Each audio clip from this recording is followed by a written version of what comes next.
सांसदलाई रौँ बराबर नगन्ने अवस्थामा पुग्नुभयो। सांसदहरूलाई अहिले गहिरे भइरे नथु खैरे कुडा कर्कट झार पत्कर सम्झेर हर्क साम्पाङ संसदमा जोखिम मोलेर संसद बाहिर संसदभित्र कराइरहनु भएको थियो। त्यो बेलामा ती हुन नसकेका राष्ट्रपावाला राप्रपाका सांसद बोल्दैन थिए। शिरमाथि मुद्दाको डेमोक्रेट्सको तरबार छ, यता फर्क्यो बालेन शाहको आतंक छ डोजरको, उता फर्क्यो विपक्षीको घेराउ छ। थाङको पतन भएको विश्व हो यो। अलेक्जेन्डर दि ग्रेट रित्तो हात गए, आधी पृथ्वी उनको थियो। चङ्गेज खानले करोडौं मान्छेको हत्या गरे, अन्तिममा पापी भएर सायद अहिलेसम्म नर्क भोग गरिरहेका होलान्। तथा चर्चित विश्लेषक पुण्य गौतमजी। पुण्य सर नमस्कार। Thank you so much. सम्पूर्ण मिडियामा तपाईँलाई स्वागत छ। Thank you. हर्क साम्पाङ संसदबाट जुरुक्कै उठेर निस्किए होइन? बालेन शाहले चाहिँ जो चाहिँ प्रधानमन्त्री हुनुहुन्छ उहाँले चाहिँ सम्बोधन गर्नुपर्ने वा जवाफ दिनुपर्ने ठाउँमा उहाँ अनुपस्थित भइसकेपछि उनी जुरुक्कै उठेर निस्किए। यो उहाँको निस्काइले दिन खोजेको सन्देश चाहिँ के रहेछ अलिकति बताइदिनुहोस् न, यहाँबाट जाउँ त आज हामी। जब प्रधानमन्त्रीको भूमिकामा नरहेर संसदलाई रौँ बराबर नगन्ने अवस्थामा पुग्नुभयो। सांसदहरूलाई अहिले गहिरे भइरे नथु खैरे कुडा कर्कट झार पत्कर सम्झेर यी लाचार छायाहरूलाई त ह्याकुलाले पेलिन्छ, यी भने केही पनि होइनन्, भेडा बाख्रा सरह हुन् भनेर दुर्व्यवहारपूर्ण ढङ्गले संसद छलेर भागी हिँडिसकेपछि जवाफदेहिता हुनुपर्ने प्रधानमन्त्रीले संसदमा नाकमुखै नदेखाउने अवस्था भएपछि अब स्वाभाविक हो प्रतिपक्ष दलका नेतालाई संसद बहिष्कार गर्ने संवैधानिक अधिकार छ। संसदीय ऐन कानुन नियमावलीले रोस्टम घेर्ने अधिकार पनि दिएको छ, विमतिको अधिकार दिएको छ, अस्वीकृतिको अधिकार दिएको छ। त्यो कानुनी अधिकार प्रयोग गर्दै खोइ प्रधानमन्त्री अब प्रधानमन्त्री रहनु भएन, नैतिक हिसाबले वा स्खलित हुनुभयो भन्ने बुलन्द आवाज उठाउँदै जुन सदनमा सभामुख जस्ता छैनन्, सभामुख कम राष्ट्रसभाको कार्यकर्ता नेता बढी देखिन्छन्, हो त्यो संसद अब गरिमामय बनाउने भूमिकामा रहनुपर्ने प्रधानमन्त्री आफै भुलचुक गरिरहनु भएको छ भनेर उहाँ जुरुक्क उठेर हिँड्नुभयो। नेकपा एमाले साथ दियो, काङ्ग्रेसले पनि साथ दिएको छ। संसदको बैठक घरि सञ्चालन हुने घरि अवरुद्ध हुने अवस्था आएको छ र प्रधानमन्त्री संसद छलेर जवाफदेही नभएर सुकुम्बासीहरूको घर टहरा भत्किएको विषयमा कुनै जवाब छैन। राष्ट्रिय ढुकुटी रित्तिएको छ, यसको विषयमा सवाल जवाब गर्नु छ, प्रधानमन्त्रीको नाकमुख देखिँदैन। त्यति मात्रै होइन, बजेट निर्माणको सङ्घारमा संसद पुगेको छ, सरकार पुगेको छ, प्रधानमन्त्रीको अनुहार देखिँदैन। प्रधानमन्त्री स्यालको सिंह हराए चाहिँ गायब हुनुहुन्छ, जवाफदेहिता छैन। अब त्यो राष्ट्रपाको सरकार भनेर भनिन्छ, तर उहाँले चाहिँ आफूलाई प्रत्यक्ष निर्वाचित राष्ट्रपति जस्तो देखाइरहनु भएको छ, राजा जस्तो देखाइरहनु भएको छ। अब पुरा तपाईँको स्पोर्ट्स सुज टाउकोमा ढाका टोपी नलगाइकन टक टक टक ऱ्याम्पमा हिँडेको एउटा मोडल शैलीमा हिँडिरहनु भएको छ भने ऱ्याप सङ्गीत प्रतियोगितामा गएको व्यक्ति होइन नि उहाँ। त्यसकारण प्रधानमन्त्री खोइ जब प्रधानमन्त्रीले संसदको अवज्ञा गर्नुहुन्छ भने हामीलाई पनि यहाँ बस्नु जरुरी छैन भनेर देश जनता विकास समृद्धिको चिन्ताले पिरलिएका गरिब सुकुम्बासीको घर टहरा हटेकोमा त्यसको बारेमा सवाल जवाफ गर्न उत्सुक भएको हर्क साम्पाङज्यू र प्रतिपक्षी दलका नेता नेकपा एमाले नेपाली काङ्ग्रेस लगायतका नेताहरू उहाँलाई साथ दिँदै जुरुक्क उठ्नुभयो, संसदको रोस्टमबाट बाहिरिनुभयो। यो गर्नै पर्थ्यो, ठिक गर्नुभयो उहाँले। तर पुरानै शैली भएन र भने यो त पुराना दलहरूले जसरी जुन परिपाटीमा देशलाई लिड गर्न खोज्थे त्यही परिपाटीमा गएको जस्तो देखिन्न भने के नयाँ शैली भन्दैमा त्यहाँ गएर बेलुन हान्नुपर्ने, अन्डा हान्नुपर्ने, माइक तोडफोड गर्नुपर्ने, संसदीय नियमअनुसार संसदको बहिष्कार गर्ने अधिकार उहाँहरूलाई छ। चित्त नबुझेमा विमति राख्ने अधिकार छ। यो गम्भीर कुरा हो र यसले के सङ्केत दिएको छ भने नेपालको इतिहासमा पहिलोचोटि होइन, पहिला जननेता मदन भण्डारीले पनि टनकपुरको सवालमा रोस्टम घेराउ गर्नुभएको थियो, संसदको बहिष्कार गर्नुभएको थियो, गर्नुपर्छ। तर सबभन्दा ताजुब लाग्ने विषय त के भने अब बिचरा रवि लामिछाने नौनारी फत्रकै गलाएर ओठतालु खङ्ग्रङ्गे सुकाएर शिरमाथि मुद्दाको डेमोक्रेट्सको तरबार छ, यता फर्क्यो बालेन शाहको आतंक छ डोजरको, उता फर्क्यो विपक्षीको घेराउ छ। हुन त उहाँ पनि कौनसा गतिको मान्छे हो, नेपालको महान नागरिकता त्यागेर अमेरिकी नागरिक भइसकेका व्यक्ति हो। अब उहाँ अहिले निरीह हुनुहुन्छ, बालन शाहको सेक्रेटरी जस्तो देखिनु भएको छ। यो पपुलिजमको धुवा निख्रिएपछि, यसको बेलुन फुटेपछि कस्तो अवस्था हुन्छ भन्ने कुरो त एकजना अमेरिकी पत्रकारलाई द सर्भेन्ट अफ पिपुल भन्ने मेगा सिरियलबाट उदाएका हेर्दाखेरि रवि लामिछानेकै कार्बन कपी जस्तो सक्कल हेरिकन नक्कल डिट्टो भएका भ्लादिमिर जेलेन्स्कीको कारण युक्रेन तबाह हो भनेर उनकै प्रेस सेक्रेटरीले इन्टरभ्यू दिइरहेछन्, तपाईँ हेर्नु होला। त्यस कारण बालन शाहको लोकप्रियतावादको यो पिरो धुवाले हामी आतंकित भएका छौँ र गरिबहरूमाथिको डोजर चल्ने क्रम अदालतको आदेशपछि पनि नरोकिने देखियो। यिनले महेन्द्र राजमार्ग वरिपरिका संरचनाहरू हटाउने सङ्कल्प लिइसकेका छन्। दाङमा डोजर चलाउने भनेर बन्दोबस्त गरेको कुरो सुनियो। धरानदेखि बुटौलसम्म डोजर आतङ्क फैलाउने काम भएको छ। तर त्यही मेसोमा पहिला डाक्टर बाबुराम भट्टराईको ससुरा धर्मरत्न एमीलाई चाहिँ पञ्चायती संसदमा राजगुन्डा भन्थे क्या, सिलाइएमीको बुवालाई। किनभने सूर्यबहादुर थापाहरूलाई आतङ्कित बनाउनु पर्यो भने चाहिँ उनी लम्की झम्की गर्थे अरे। रत्न पार्कमा 5 सुकाको काइयो किनेर मुम्बईतिर हानिएका कुनै टपरी टाइपका मान्छे हुनसक्छ उनी बढी से बढी रत्न पार्कका जेकी श्राप त होलान्, मुम्बई पुग्दा उनी टपरी हुन्छन्। यस्ता राजगुन्डाहरू ट्यापे टाइपका मान्छे, माफ गर्नु होला आज संसदको दृश्य यो हेर्दा शब्द अलिकति शब्द चयन अलिक नमिल्या हो कि व्यक्तित्व क्या छ र। सुन्नु न, प्रवृत्ति त छ नि त, व्यक्ति एबिसिडी नबन्नु होला, सङ्केत बुन्दिले बुझिसके। त्यसकारण यी टपोरी टाइपका, अब कपाल एउटाले त ठ्याक्कै भोत्याएर खोइल्याएर मानौँ कुनै ट्यापे टाइपको देखिँदो रहेछ क्या। भनेपछि यो जान्नेलाई छान्ने भने सबैमा उनीहरूले भन्न खोजेको चाहिँ के रहेछ भने नजान्नेलाई छान्ने भने रहेछौँ, हामीले चाहिँ ठ्याक्कै उल्टो बुझेछौँ क्या। हामीले चाहिँ जान्नेलाई छान्ने भने होला भन्ठान्यौँ। यो रासोपा भन्ने पार्टी आफैमा जनविरोधी, गरिब मारा, देशघाती पार्टी रहेछ। र बालन शाहलाई अब अहिले बालन शाहको भ्रम के छ भने उनी अमेरिकी हुन त अमेरिकी राष्ट्रपति, अहिले चिनको सर्वस्वीकार्यता स्वीकार गरेर चिनिया मामी राष्ट्रपति सी जिनपिङ छ, गुप्तगु गर्न र इरान मामिला सल्टाउन बेजिङको भ्रमणमा हुनुहुन्छ। खैर यो विषयमा हामी पछि कुनै दिन इन्ट्री गरौँला। र तपाईँलाई एउटा कुरो भनिहालौँ कि बालन शाह तपाईँलाई अमेरिकी डेमोक्रेट के अरे रिपब्लिकन पार्टीको चेयरम्यानको मतलब छैन, मलाई पनि छैन। भारतमा मोदीको नाम धेरैले सुन्छन् तर बिजेपीको अध्यक्षको विषयमा धेरै सूचना मान्छेलाई छैन। मलाई थाहा होला नितिन गडकरी थिए, राजनाथ सिंह थिए, तर मोदी सर्वैसर्वा छन्। इजरायलमा बेन्जामिन नेतान्याहु फेमस छन् तर त्यहाँको पार्टीको नेता को हो थाहा छैन भने जस्तै बालन शाहले यो इम्प्रेसन दिन खोजेका छन् कि रवि लामिछाने त एउटा देखाउने मुखौटा हो, सर्वैसर्वा हामी म हुँ भन्ने उनले देखाउन खोजेका छन्। राष्ट्रपतिलाई अपमान गरेर बडो पङ्क शैलीमा हेर्नुहोस्। तर सुन्नु न, म अलिकति तपाईँलाई प्रधानमन्त्रीकै डोर्याउँछु कि प्रधानमन्त्री तपाईँको पनि हो, मेरो पनि हो, विशेषतः युवा पङ्क्तिले मन पराएको प्रधानमन्त्री, ठिक। र प्रधानमन्त्रीले संसदलाई किन सम्बोधन गर्न चाहिरहेका छैनन्, राष्ट्रको नाममा किन उनले सम्बोधन गर्न चाहिरहेका छैनन्? कतै न कतै म जस्ता मान्छेहरू, तपाईँ जस्ता मान्छेहरू मात्रै नभएर यो देशका शासन व्यवस्थामा नै घोत्लिएर जीवन बिताउन आँटेका मान्छेहरूको पनि अपेक्षा त होला, सम्बोधन त गर्नुपर्ने हो। किन उनी संसदसँग डराइरहेका छन्? होइन, प्रधानमन्त्री तपाईँ र मेरो जस्तो होस् भनेर हामीले कामना गरे, तर उहाँ हुनु भएन। हर्क साम्पाङले खोइ प्रधानमन्त्री भेटिनु भएन भन्नुभयो नि, यो बडो सिम्बोलिक कुरा छ। एलेक्सिस सिप्रसले पापान्ड्रु डाइनेस्टी भत्काएर ग्रिसमा राष्ट्रपति जितिसकेपछि खोइ म त यहाँ मिडियै देख्दिनँ भन्नुभयो। उहाँको सङ्केत के थियो भने रुससँग स्ट्राटेजिक एलायन्स गरिसकेपछि भारतको गोदी मिडिया, नेपालको मोदीले पालेका गोदी मिडिया भने जस्तै युरोप अमेरिकाले पालेका त्यहाँका पाल्तु मिडियाहरूले बडो नराम्रोसँग प्रहार गरे एलेक्सिस सिप्रसलाई। अनि नेपालमा चाहिँ बालनले पालेका पालेन मिडिया छन् क्या, त्यो पालेन मिडियालाई आरोप नलगाउनुहोस् न, कसैको पक्ष पोषण गर्यो भन्दैमा फेरि पाल्यो भनेर पक्ष पोषण गर्न पाइन्छ। एक्युरेसी ब्यालेन्स क्रेडिबिलिटी काम गर्नुपर्ने हो। तर त्यो भएन। सुन्नु मेरो कुरो, जब प्रधानमन्त्री जस्तो छैन, मिडिया जस्तो छैन भने त्यतिखेर भन्ने कुरा के हो भने यो सिम्बोलिक कुरा हो नि त।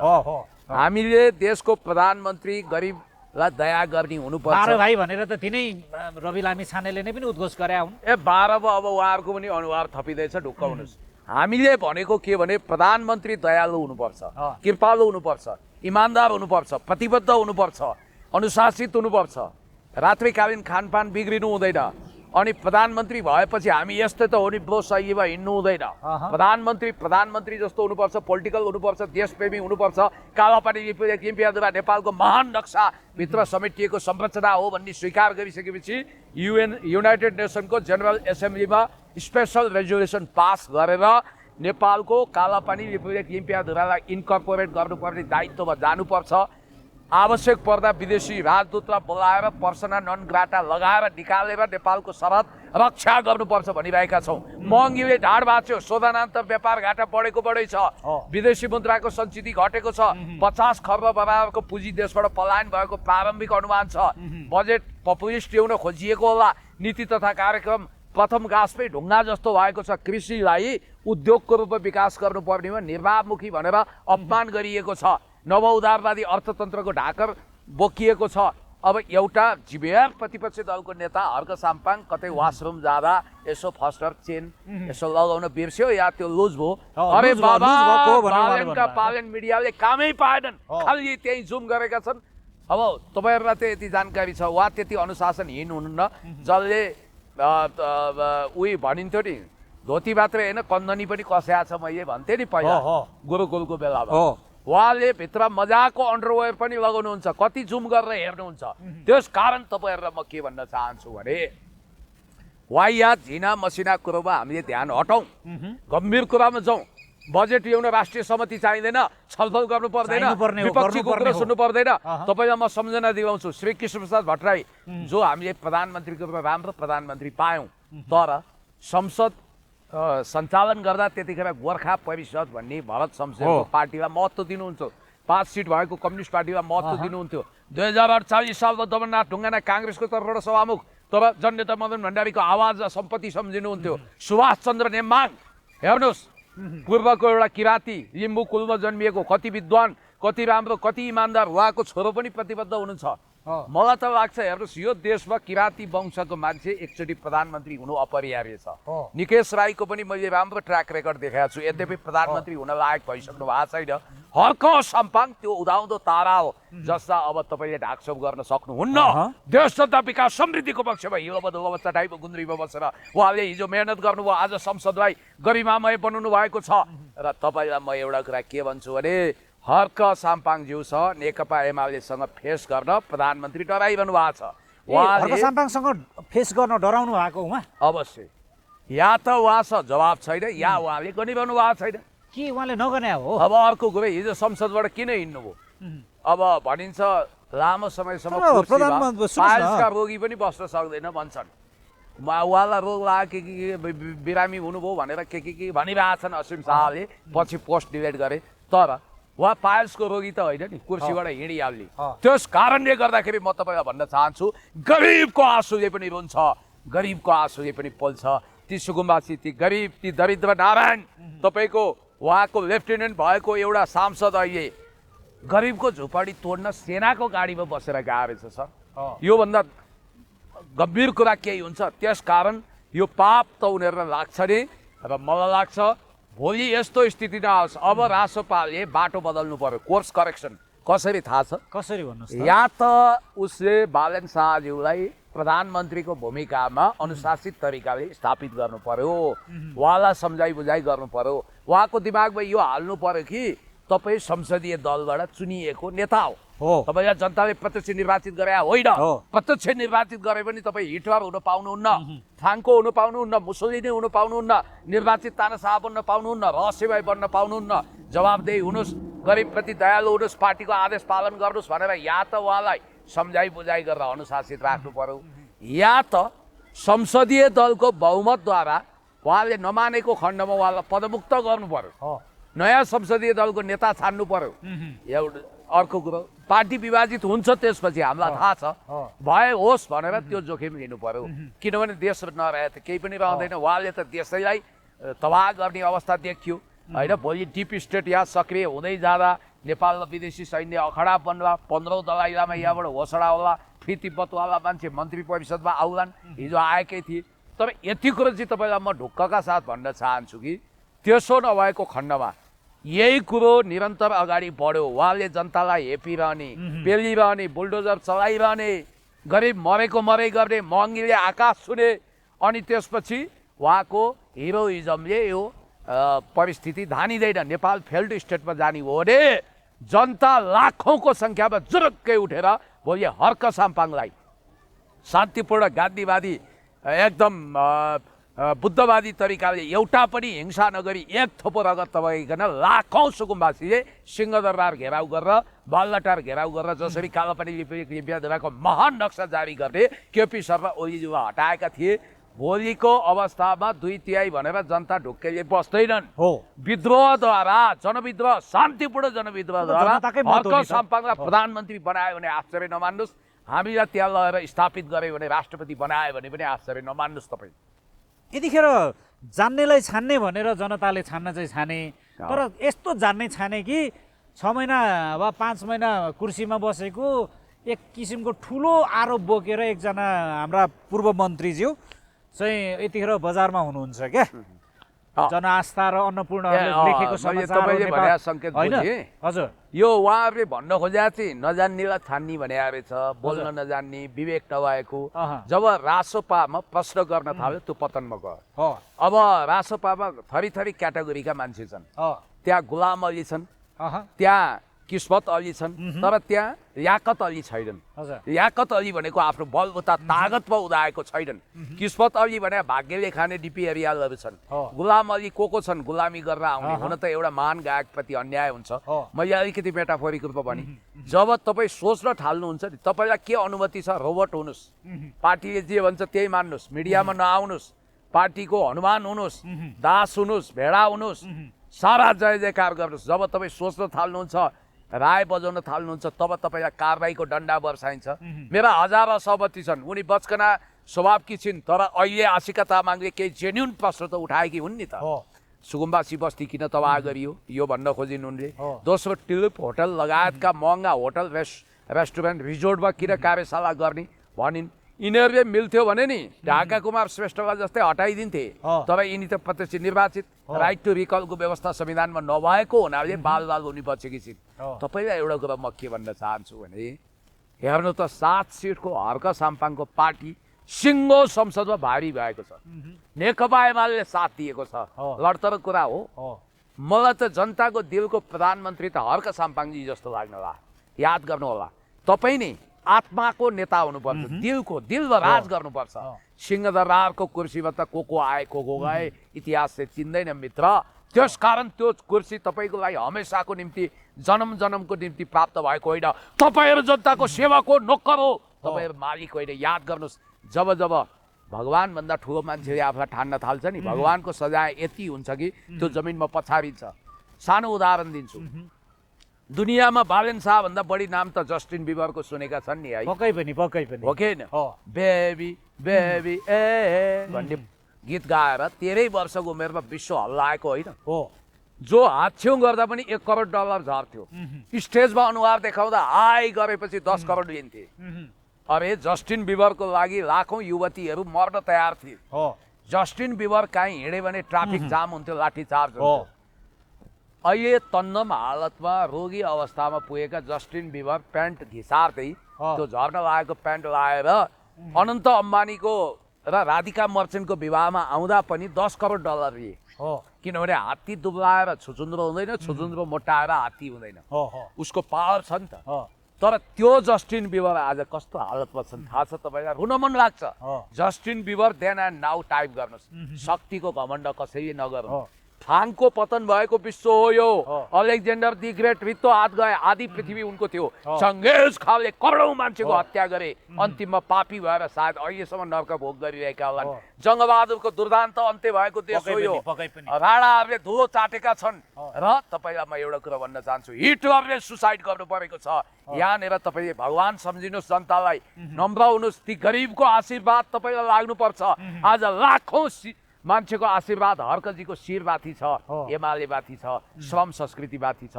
तर तपाईँहरूमाथि त श्रापै श्राप, आँसु नै आँसुको ढिक्का छ। याद गर्नुहोला, हिसाब किताब अवश्य हुन्छ, भगवानको इजलासमा पनि हुन्छ, जनताको इजलासमा पनि हुन्छ। आज तपाईँले त अदालतलाई टेरफुसर लगाउन मान्नु भएन। के बिराएका थिए? इन्द्र चामलिङ राईले आफ्नो व्यवसाय गरिरहेका थिए, दर्जनौं मान्छेलाई रोजगारी दिएका थिए। सरकारी मापदण्डमा उनको त वास्तवमा अन्याय भएको छ। उनको जग्गा खोलाले खाएको छ।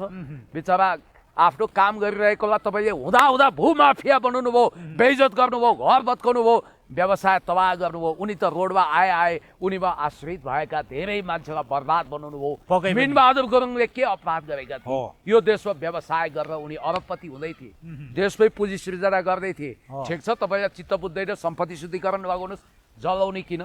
कसले सिंहदरबार जलायो, कसले BICC जलायो? आज नभए पनि भोलि हर्क साम्पाङ वा पुण्य गौतम त्यो कुर्सीमा पुगेर त्यसको हिसाब किताब अवश्य गर्छ। हामीलाई चाहिएको देङ स्याओपिङ। म त ठोकेर भन्छु, यो देशमा मङ्गलाइट पित्त वर्ण भन्छ क्या, यो चिम्सा आँखा भएको, थेप्चो नाक भएको, यो टाइपको देशभक्त व्यक्ति सिंहदरबारको कुर्सीमा जुन दिन पुग्छ नि, त्यो दिनबाट सुरु हुन्छ। बरु हर्क साम्पाङजी तपाईँ पुगेर सम्हाल्नुहोस्, त्यो कुर्सीमा पछि हामी आउँला। तपाईँले खनेको पदचापमा हामी हिँडौँला। तपाईँले 4 लेनको बाटो बनाउनु हो भने 8 लेनको बनाउन हामी आउँला। तर 4 लेनको चाहिँ तपाईँले बनाउनु पर्यो क्या। MKजी पीडा यति धेरै छ। आज अस्ति तपाईँले अनलाइन खबर हेर्नु होला। म त्यो मन्त्री नकचरो मन्त्रीको विषयमा पनि आउँछु, जो स्विजरल्यान्ड गएर आएर यहाँ नकचरो कुरा गरेका छन्। हेर्नुहोस्, तात्कालीन सोभियत सङ्घ, कम्युनिस्ट सोभियत सङ्घ, अहिलेको रुसले नेपालको जनताको अवस्था देख्न नसकेर त्यो बेलामै राजमार्ग बनाइदियो, हस्पिटल बनायो, जनकपुर चुरट कारखाना बनाएर व्यावसायिकतातिर लग्यो, कृषि औजार कारखाना बनायो, पछि बेची खाए। अहिले रुसी राजदूतले ताकेता गरेछन्। रुसी महामहिम राष्ट्रपति भ्लादिमिर पुटिन र रुसी महान विदेश मन्त्री सेर्गेई लाभ्रोभले केपी शर्मा ओलीज्यूसँग भेटघाट गरिसकेपछि तपाईहरु र हामी करिब 500वटा छात्रवृत्ति इन्जिनियरिङतिर दिन्छौँ, 500 छात्रवृत्ति MBBS MD तिर दिन्छौँ निशुल्क। अब पहल गर्नुस्, एउटा यो प्रस्ताव राख्नु। दोस्रो, हामी तेल बेचेर हाम्रा व्यापारी निकै धनी भए। 10औं लाख पर्यटक अहिले अमेरिका युरोप जानबाट वञ्चित छन्। उनीहरूको गन्तव्य थाइल्यान्ड छ, तर उनीहरू नेपाल आउन चाहन्छन्। मस्को टु काठमाडौँ सिधा हवाई सम्बन्ध बनाऊ, यो प्रस्ताव राखे। अर्को प्रस्ताव के राखे भने तपाईहरुको देशमा क्यान्सरका रोगी धेरै बढेछन्, निशुल्क उपचार गर्न डाक्टर चिकित्सकदेखि सबै आवश्यकीय उपकरण हामी उपलब्ध गराउँछौँ। 10औं अर्ब रुपियाँको हामी अनुदान दिन्छौँ। दुईटा सुविधा सम्पन्न, एउटा बालबालिकाको लागि, एउटा वयस्कको लागि क्यान्सर हस्पिटल बनाऊ, यो प्रस्ताव राखे। अनि त्यसपछि पोखरादेखि जोमसोम, पोखरादेखि रिडी 2वटा 5 लेनको बाटो हामी बनाइदिन्छौँ। अनलाइन खबर हेर्नुहोस् न, सबै छ। त्यति मात्रै होइन, पूर्व पश्चिम रेल मार्ग बनाइदिन हामीले के गर्नुपर्छ हामी अनुदान दिन तयार छौँ। त्यति मात्रै होइन, काठमाडौँमा विद्युतीय रेल चलाउनुहोस्, कति खर्च लाग्छ इस्टिमेट दिनुहोस्, हामी बनाइदिन्छौँ। अरे महान देश रुसले यसरी मुट्ठी खोलेर अरबौं अरबको लगानी अनुदानमा दिन तयार छ, कुनै सैन्य सम्झौता होइन। याद रहोस्, नेपालमा कोरिया, जापान, रुस, चीनले अनुदानमा नेपाललाई धेरै योगदान दिएको छ। कुनै सैन्य रणनीति होइन, भारतको जस्तो अमेरिकाको जस्तो स्वार्थ छैन। तर डीप स्टेटको इशारा मान्ने, अमेरिकाको राइभल हो रुस, नेपालमा रुसको प्रभाव पर्न दिनु हुँदैन भनेर विश्वास राख्ने यो बालेन सरकारका परराष्ट्र मन्त्रीले त्यो फाइल परराष्ट्र मन्त्रालयमा अड्काएर राखेका छन्। कर्मचारी बोल्न सकेका छैन, हामी बोल्छौँ यो विषयमा। यहाँनिर कल्पना गर्नुहोस्, हर्क साम्पाङज्यू जस्तो प्रधानमन्त्री, म जस्तो परराष्ट्र मन्त्री भइदिया भए आज तत्काल त्यो अनुदान आउँथ्यो। BRI अन्तर्गत प्रेसिडेन्ट सीले 5 वर्षभित्र 2 खर्ब नेपाली रुपियाँ नेपालमा लगानी गर्न तत्पर हुनुहुन्छ। नेपाल खाली वर्ल्ड ब्याङ्कको ऋण लिन तत्पर छ। तर हाम्रो सरकारले जे काम गर्न खोजिरहेछ, बालन सरकारले मर्निङ सोज द डे भने जस्तै केही न केही त राम्रो हुन सक्छ भन्ने सम्भावना त देखाएको छ भन्छन्। फेरि उनकै मेन्टर सुशीला कार्कीले के भनिन्, बालन शाह र रविमा जुडिसियल नलेज छैन, फाइनान्सियल रिफर्मको लागि यिनीहरूले सिन्को बाँध्दैन, बरु यिनीहरू आएर मलाई दबाब दिएको त्यही गर्छन् भनेर भनिन् कि भने याद गर्नुहोस् है। अर्को कुरा के छ भने अलिअलि त गरे जस्तो गर्नु पर्यो नि सर, नभए त जनताले चौडा उसिहाल्छन्, जनताको घेरामा परिहाल्छन्। तर के उनीहरूले महँगी घटाए, गरिबी घटाए, शोधनान्तर व्यापार नाफा गराए, के विदेशी मुद्राको सञ्चिति बढाए, रेमिटेन्स बढाए। तपाईँ र मैले यसरी प्रश्न गर्दै गर्दा, किनकि 100 दिन त हनीमुन पिरियड पनि भनिन्थ्यो, अघिल्ला सरकारहरूलाई होइन हामीले अलिकति छिटो पो प्रश्न गर्दैछौँ सर कि मर्निङ सोच दिए क्या बिहानले दिनको झल्को दिन छ यिनीहरूको सङ्केत राम्रो छैन यो तपाईँले अघि नाम लिएको एकजना मन्त्री स्विजरल्यान्डको जेनेभा गए हो अब यहाँ राजधानीले न्युज दिएको स्मार्ट टेलिकमको अहँ 30 अर्ब रुपियाँको कर छली प्रकरण सम्पत्ति बिक्री बट्टामा एनसेललाई सेटिङमा बेच्न खोज्दा ठुलो घपलाको आशंका भनेर सेन्ट्रल इन्भेस्टिगेसन ब्युरो अफ पुलिसले त्यसका पदाधिकारी पनि समाएर यसको अनुसन्धानको राडारमा चाहिँ तत्कालीन सञ्चार मन्त्री छन् भनेर लेख्यो ऊ अहिले पनि आफ्नो अडानमा छ भनिरहेको छ हामी तथ्यबाट दायाँका बायाँ छैनौँ नीतिगत भ्रष्टाचार भएको हुनसक्छ अब त्यो पत्रिकाले 10 बोरा पैसा बोकेर उनी स्विजरल्यान्ड गए त भनेको छैन नि हो त्यो त बोलेको